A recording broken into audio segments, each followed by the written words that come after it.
Mass TV news కి స్వాగతం. రాష్ట్రంలో వ్యవసాయం తర్వాత ప్రజలకు ఉపాధి కల్పించే గార్మెంట్స్ పరిశ్రమను అన్ని విధాలా ఆదుకుంటామని రాష్ట్ర BC welfare and handlooms textile శాఖ మంత్రి ఎస్ సవిత పేర్కొన్నారు. అనంతపురం జిల్లా రాయదుర్గం మండలంలోని 74 ఊడేగోళం గ్రామంలోని టెక్స్టైల్ పార్క్ ను స్థానిక శాసనసభ్యులు కాల్వ శ్రీనివాసులతో కలిసి ఆమె పరిశీలించారు.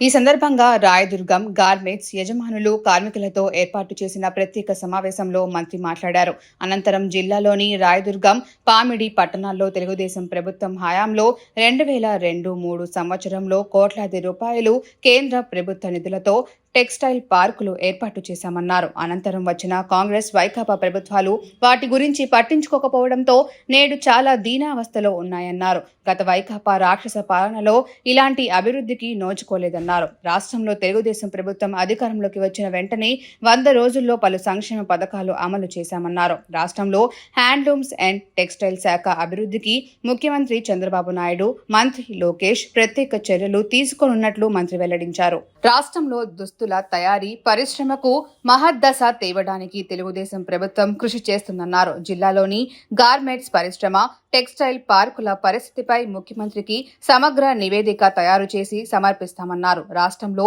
పరిశ్రమల ఏర్పాటుకు యువతకు ఉద్యోగ ఉపాధి అవకాశాలు కల్పించడానికి చర్యలు తీసుకుంటామన్నారు. త్వరలోనే స్కిల్ లేబర్స్ కోసం ట్రైనింగ్ సెంటర్ ఏర్పాటు చేస్తామన్నారు. అమ్మకం కొనుగోలుదారుల సమావేశం ఏర్పాటు చేసి పరిశ్రమల ఏర్పాటుకు ఔత్సాహిక పెట్టుబడిదారులను ఆహ్వానిస్తామన్నారు. రాష్ట్రంలో పరిశ్రమలు ఏర్పాటు చేసే వారికి సీఎం చంద్రబాబు తొలి ప్రాధాన్యత కల్పిస్తున్నారన్నారు.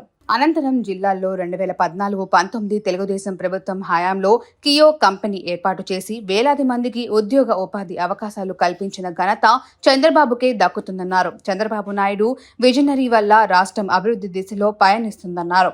రాయదుర్గంలో ఎమ్మెల్యే కాల్వ శ్రీనివాసులు ఆధ్వర్యంలో టెక్స్టైల్ పార్క్ అభివృద్ధికి కృషి చేస్తామని మంత్రి వెల్లడించారు. ఈ సందర్భంగా రాయదుర్గం గార్మెంట్స్ అసోసియేషన్ నాయకులు, ఓనర్స్, కార్మికులతో మంత్రి ఎస్ సవిత, ఎమ్మెల్యే కాల్వ శ్రీనివాసులు చర్చలు జరిపారు. ఈ కార్యక్రమంలో అనంతరం handlooms and textiles AD Srinivasa Reddy, Rayadurgam garments association నాయకులు, తేదేపా నాయకులు, ప్రజలు పాల్గొన్నారు.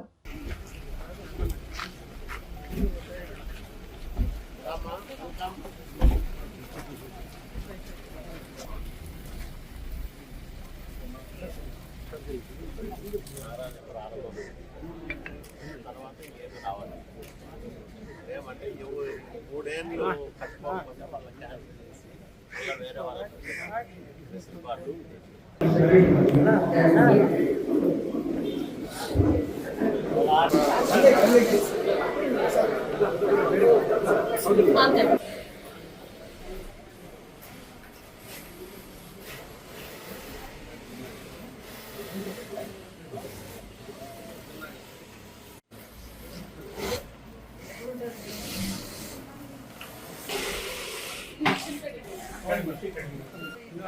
నీకేంటి అన్ని ఫోటోలు ఏం చేసి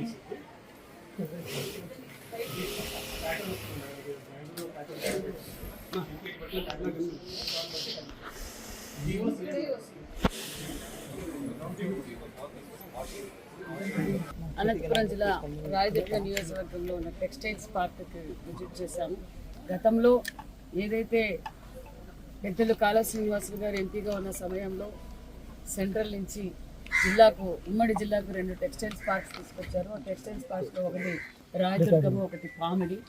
మరి అప్పట్లోనే అన్ని పర్మిషన్స్ తీసుకొచ్చి ఆల్రెడీ ల్యాండ్ అలాట్ చేసేసి డెవలప్మెంట్ చేసి ప్లాట్లు కూడా కొంతమందికి అన్ని చేసేది. కొన్ని ప్రభుత్వం మారడంతో 55 ప్లాట్లు, ఒక్కొక్క ప్లాట్ వచ్చి 20 సెంట్ల ప్రకారం ఇక్కడ ప్లాట్లు కూడా అలాట్ చేశారు. దాంట్లో 8 ఆల్రెడీ ఎగ్జిస్టింగ్ అయి వేలాది మందికి ఉపాధి కూడా చూపిస్తున్నాము. మరి మిగతా ప్లాట్లు నిర్వీర్యం అవ్వటం, అర్హులు కాని వాళ్ళకు ప్లాట్లు ఇవ్వటం ఇదంతా జరిగింది.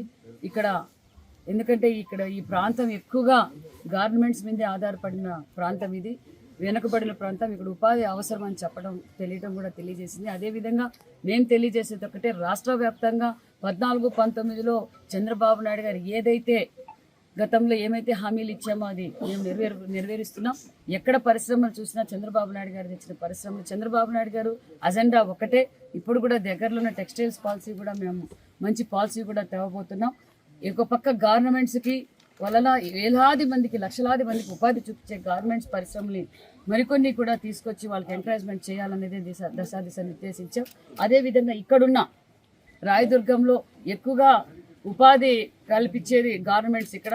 అదేవిధంగా కొంతమంది ఇక్కడ ట్రైనింగ్ సెంటర్ కూడా గత ప్రభుత్వంలో ట్రైనింగ్ సెంటర్ కూడా తీసేశారు. ఆ ట్రైనింగ్ సెంటర్ కూడా మేము మళ్ళీ స్టార్ట్ చేయబోతున్నాం అన్న విషయాన్ని కూడా మీకు తెలియజేస్తున్నాం. అదేవిధంగా మార్కెటింగ్కి కూడా సదుపాయం కావాలన్నారు, దాన్ని కూడా పరిశీలిస్తాం. మరి ఇక్కడున్న ఓపెన్ సైట్స్ ఇంకా ఉన్నాయి, దాని అర్హులు ఎవరైతే అర్హులు దానికి ఎలిజిబిలిటీ ఉండి దాని ట్రైనింగ్ ఉండి ఎవరైతే నడపగలరో వాళ్ళని మా అందరు జిల్లా అధికారులు మేము అన్నగారు అందరూ మాట్లాడి ఒక మంచి నిర్ణయం తీసుకుంటామని కూడా తెలియజేస్తాం.